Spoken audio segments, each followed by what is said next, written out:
What's up, guys? This is Jenkins. No, just kidding. This is Mr. Sisson. We're going to spend a little bit of time. Yesterday, one of the main things that you guys said was that you would love to know how to find credible sources. And so we're going to take a little bit of time today to figure out a good way to make sure that your sources, the ones you find, are credible, which is just another word for saying reliable or trustworthy. And so the first thing we're going to do, we'll just start on Google, which is probably where you'll start. And I'm going to do some research on General Smedley Butler because his name is awesome. So if I type in General Smedley Butler, this is the kind of thing that will come up. So there are a few different sources we see at the top. Some of them you'll probably recognize. And I do want to say this really quickly. So Wikipedia is right here. Wikipedia is not a credible source. You would not use that on a research paper. But one thing that I like to do is use Wikipedia to find credible sources. So if you come into an article and you see this, what I look for in a Wikipedia article is these little numbers right here, because that means that these facts have been sourced. So the Marine Corps sent him to the Manila, Philippines, and Butler turned to alcohol to relieve the boredom. He relieved himself of command, and I can see these types of things are cited. So if you click on those numbers, it'll take you to the bibliography or the works cited, the references for this article, and sometimes those references are actual like websites, or it'll take you to places where you could go read them. So like right here, oh wow, Wikipedia just took me to a source where I could read about Smedley Butler was ordered to face court-martial, and you know what I mean? So now this is a source I could use. So just so you know, Wikipedia can be used as a resource to find sources that will help you. Then there's another source right here, and this is a website, radical.org, and the title is War is a Racket by Major General Smedley Butler. So that means he wrote this. This is like a digital version of a book or a pamphlet that he wrote. So this is a primary source, and this is the kind of thing that you could definitely use on your project. You could use this in a research paper if you're going to talk about Smedley Butler and his views. And so this works too. This is credible. It doesn't mean that what he says is actually right, but it means that you can rely on this being a trustworthy source if you were trying to figure out who Smedley Butler was, what he stood for. Then we come to this one. The third one is Major General Smedley Butler on a website called Americans Who Tell the Truth. And this one is going to be a good website for us to practice something called the CRAAP test. And so the CRAAP test is what we'll use to find out if the sources we use are crap. I know that's ridiculous, but it stands for is your source current? Is it relevant? Is there authority with it? Is it accurate? And is it purposeful? And so we're going to work through this thing. This is what you'll have inside your analog notebook. But to make this work, we're going to have to really dig on our website a little bit. And so if you basically look underneath each one of these things, there's a question that we can ask. And if we can answer it the right way, then that question would be worth 2 points for your source. And then at the bottom, you'll see right here, we want our sources to score at least in the 35 to 39 range. Now, hopefully it's better. That'd be great. It'd be hard to find one that's excellent that's a straight 50, but hopefully we can get in that at least average range. So let's work through this with our Americans Who Tell the Truth website. So the first thing, current. When was the information published or posted is the first question.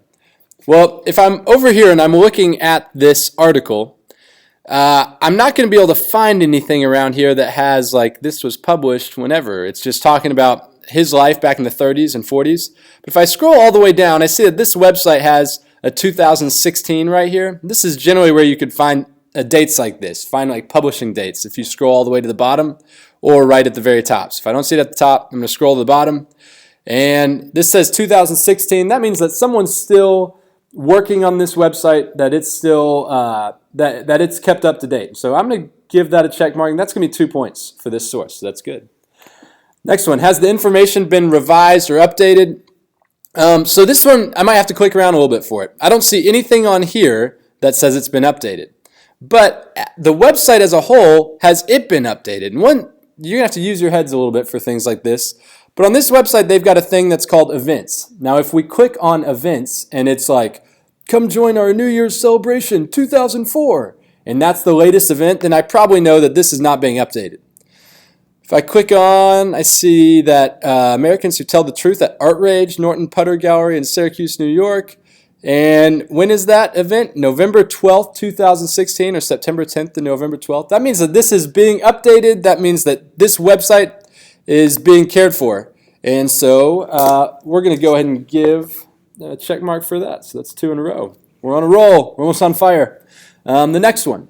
Is the information current or out of date for your topic? Well, this will be more important for some of you that have like more recent ones, but Smedley Butler lived in the 30s, and this looks like it's not going to change that much. Looks like it's up to date, so I'm going to give that 2. Are the links functional? That means you're going to have to click around on these websites and see if they all work. And what I'm finding is that all these links work. And so I'm going to give 2 points for that. And then the last one, is your topic an area that changes rapidly, like technology or popular culture? Smedley Butler is not that. And so I'm going to go ahead and get 2 points given to me there. Some of you may have to think about that a little bit more depending on yours. So right now we're sitting at 10 out of 10. That's not too bad. We're on our way to that 35 number. All right, the next one, relevance. That has to do with how relevant is it to what you're answering. So does the information relate to your topic or answer your question? Well, the question I have to answer in this project is, did Major Smedley Butler tell the truth? This is a website that says Americans Who Tell the Truth, that talk about how Smedley Butler told the truth, at least in this person's eyes. So that's an easy 2 points for me. Who is the intended audience? This would matter if your audience was someone who's really biased, like if you were going to an Arkansas Razorbacks website that was only speaking to Arkansas Razorback fans, then that might be kind of biased. You might take whatever's said there and ding it a little bit on the CRAAP test. But this is just looking at basically propping up people in America who've stood up for something, who've been courageous on this website. And so we'll go ahead and give that 2 points too. Is the information at an appropriate level? This just means you don't want to find Mrs. Johnson's kindergarten class's report on Smedley Butler and use that. This is at a good level that is written in formal tone. It's good. It's good. So that gets 2 points. Have I looked at a variety of sources before choosing this one? I have. You guys saw me look through a couple sources before settling on that. And would you be comfortable using this for a research paper? Well, that's a little bit different. So sometimes, like this would work for this project. But if I was like typing a college paper, this would be a hard one to use. Generally, you'd want sources that were a little bit more intense. This is a little bit more surface level. And so I probably wouldn't use this on a research paper, so I'm not going to give that one. I'm going to give this an 8 out of 10. All right. Moving on to authority. Who is the author, publisher, sponsor, and source sponsor? Well, it's this guy named Robert Shetterly, who I'd never heard of before. And what I found out about this guy, sounds like a great guy, but he's an artist. And so he paints pictures of people he thinks have told the truth, and that's important. And at least I'm able to find that, so that counts for something. You want names on your websites that someone is claiming it. Are the author's credentials or organizational affiliations given? Well, this is talks about the Main Times, Audubon Adventures, talks about places where he's spoken, president of Maine Visual Arts. Okay, so his credentials are there. So that's going to give him 2 points. What are the author's organizational affiliations given? These two are really similar. They're probably going to be together in a lot of ways, but what's important, and this is one spot where it's different for me, is this guy's credentials are he's an author, and so an artist. I'm sorry, and so he's not necessarily a historian. He's not someone who's a professionally trained historian. So his credentials aren't necessarily great for what I'm using them for. And so he's not going to get any points for this. This source won't get anything for that. What are the qualifications to write on the topic? I'm not going to give any points for that either because that's kind of similar. Is there contact information such as publisher or email address? Well, let's see. I'm pretty sure I found this on here. There's about us. Contact information. Let's make sure it works. Yeah, so there's plenty of ways for me to get in touch with this guy, with Robert Shedderly, and so I'm going to give that 2 points. Oh, wrong one. Hold on. So right here. Does the URL reveal anything about the author or source? So this would mean if you were going to look at a website on Martin Luther King and the website was called Martin Luther King is a Liar, you probably wouldn't want to use that website. But this just tells us that this guy has an organization about people who tell the truth. And so we're going to give him 2 points for that. So we've got another 8 points. So right now I'm sitting at 26 points on the CRAAP test. I need to get at least 9 more if I want this to be usable. And I don't want to fudge the numbers to make this happen. You know, I gotta be honest to the process. Okay, accuracy, the reliability, truthfulness, and correctness of the content. Where does the information come from? Well, that is a hard question to answer because he doesn't have a ton. He doesn't have like a bibliography at the end of this. But I do see some spots where he talks about war as a racket. That was the source that I just found before we got here. So I know he brings some stuff from there. I don't know if I'm going to give him 2 points for that, but I guess we will. Because at least we know that he's pulling from Smedley Butler's book. You'd want to see some sort of works cited thing on this. Here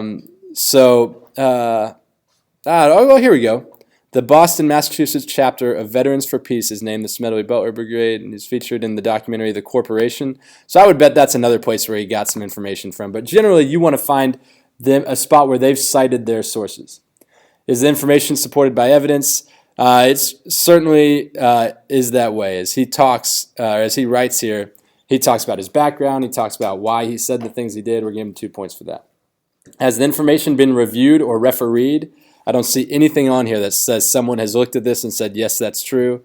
This is just we're trusting Robert Shedderly, which is maybe he's a very trustworthy, nice man, but we can't give him a point for that. Can you verify any of the information in another source? Well, that means you have to have looked at another source, but I have, and so I can verify the things that I've found here because I've read some of the things that he said in War is a Racket, and so I can verify that these things are true. And so I'm going to give him 2 points. Does the language or tone seem biased or free of emotion? It does. I know we haven't looked through that, but you watch for big, forceful words, and that'll tell you if they're being biased, and this seems pretty straightforward. Are there spelling, grammar, or other typographical errors? No, there are not. This is written pretty solidly, and so that is 2, 4, 6, 8, 10. Ooh, all right, so I can use this. It's funny, I actually scored this yesterday and it got different. So maybe, I don't know what that says about me. I need to get better at scoring. Okay, so down here, purpose. The reason the information exists. What is the purpose of the information? Well, this guy, Robert Shedderly, is apparently wanting to get word out and to speak about these people and how they told the truth. That seems like a very good and noble cause. There could be a little bit of bias that slides in there, but I think overall the purpose of the information is good. I can give it 2 points for that. Do the author's sponsors make their intention or purpose clear? Yeah, absolutely. The website's called Americans Who Tell the Truth, so that certainly counts. Is the information fact, opinion, or propaganda? There's a lot of facts in there, and so there might be I'm just going to say it is factual. The fact that's included on this website, you could say, well, that's his opinion whether or not these people are telling the truth, but what he has about Major Smedley Butler is true. The things he said are true, and the events of his life are true. Does the point of view appear objective and impartial? I don't know. So maybe we'll ding him down here because he's got, just to make this point out before we move on, but he's got this guy right here, Major Smedley Butler, and he's saying he tells the truth because he is against war, that he's a pacifist. But if you look through all these guys on his website, you're not going to find anybody on here who's called an American who tells the truth who's for war. And so there is a little bit of bias on this website from Robert Shedeway, because we know just by guessing from that Robert Shedeway is probably against war. And so there is a little bit of there's a little bit of partial or biased view, and so we're not going to give any points for that. So then we've got 6 right here. I'm going to have to work through my math skills. 10, 18, 26, 36, 42. Hopefully I added correctly. So Americans Who Tell the Truth gets a 42 out of 50 on the CRAAP test, which would put it in the good section on the CRAAP test. So I could use this for my project. So hopefully that helps you guys out. And we'll refer back to this plenty of times throughout this year. All right, see ya.